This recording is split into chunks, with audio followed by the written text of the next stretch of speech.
x এর জন্য সমাধান করো। আমাদের আছে x বিয়োগ 8 সমান x ভাগ 3 যোগ 1 ভাগ 6। এখন প্রথম জিনিসটি আমি করতে চাই, এই সমস্যাটি করার জন্য যেটা করতে চাই শুধু ভগ্নাংশগুলোকে সরল করতে। আমি সবকিছু গুণ করতে যাচ্ছি সকলের হরের লঘিষ্ঠ সাধারণ গুণিতক দিয়ে। এটা অপরিহার্যভাবে x ভাগ 1 8 ভাগ 1 আর এটা x ভাগ 3 1 ভাগ 6। 1 3 6 এর লঘিষ্ঠ সাধারণ গুণিতক হচ্ছে 6।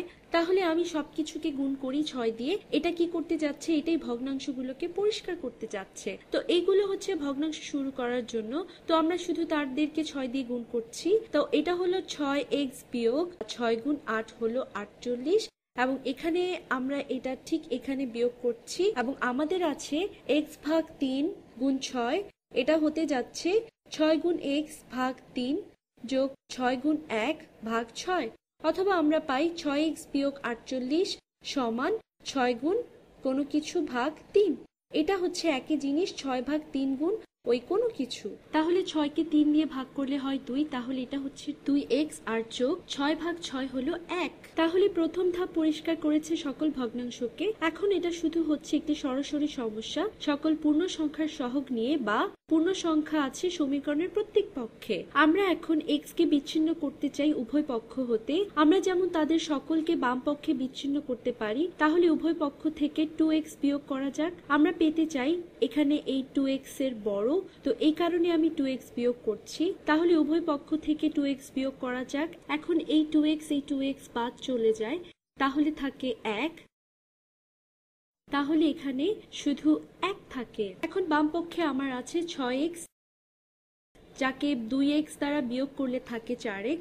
যদি আমার কোনো কিছু 6 থাকে, সেখান থেকে যদি 2 বিয়োগ করা হয় তাহলে আমার থাকে ওই কোনো কিছু 4 বিয়োগ 48। এখন আমি পারি, দেখা যাক, আমি বাম পক্ষের এই 48 কে মুক্ত করতে চাই, কারণ আমি শুধু x এখানে চাই। তাহলে আমাকে সমীকরণটির উভয় পক্ষে 48 যোগ করতে হবে। এটা করি নতুন রঙে। এখন সমীকরণের উভয় পক্ষে 48 যোগ করার পর বাম পক্ষে থাকে 4x বিয়োগ 48, 48 বাদ পড়ে যায়, থাকে 4x এবং ডান পক্ষে 1 যোগ 48 হলো 49।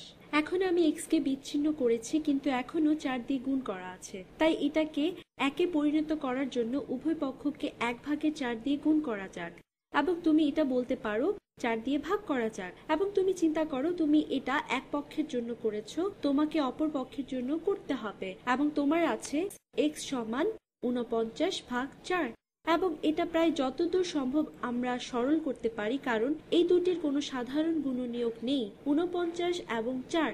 তাহলে যাচাই করা যাক দেখার জন্য 49 ভাগ 4 প্রকৃত পক্ষে উত্তর কিনা। তো এটাকে মূল সমীকরণে বসানো যাক। মূল সমীকরণ হচ্ছে সবুজ রঙের উপরের ধাপগুলো। প্রথম 3টা ধাপে যে কোনো একটাতে x এর মান বসিয়ে আমরা সমাধান করতে পারি।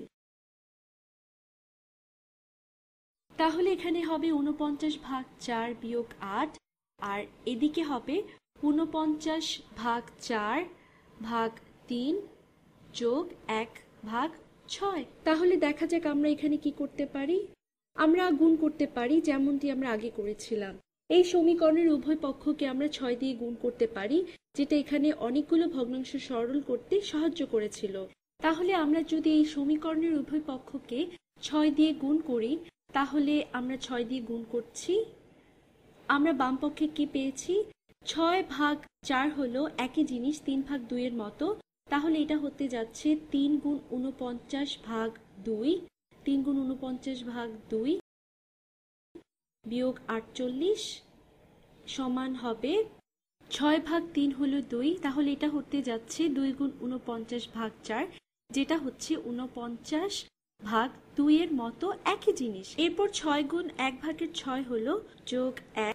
দেখা যাক, আমি শুধু বস্তুটির পরিমাণ নির্ণয় করতে চাচ্ছি। আমি চাইলে অপরিহার্যভাবে, তুমি জানো, উভয় পক্ষ থেকে 49 ভাগ 2 বিয়োগ করতে, এবং এটা জিনিসটাকে সরল করবে।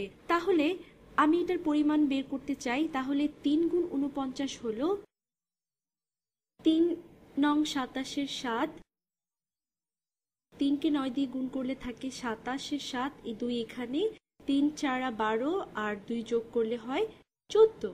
তাহলে এটা হলো 147 ভাগ 2 বিয়োগ 48।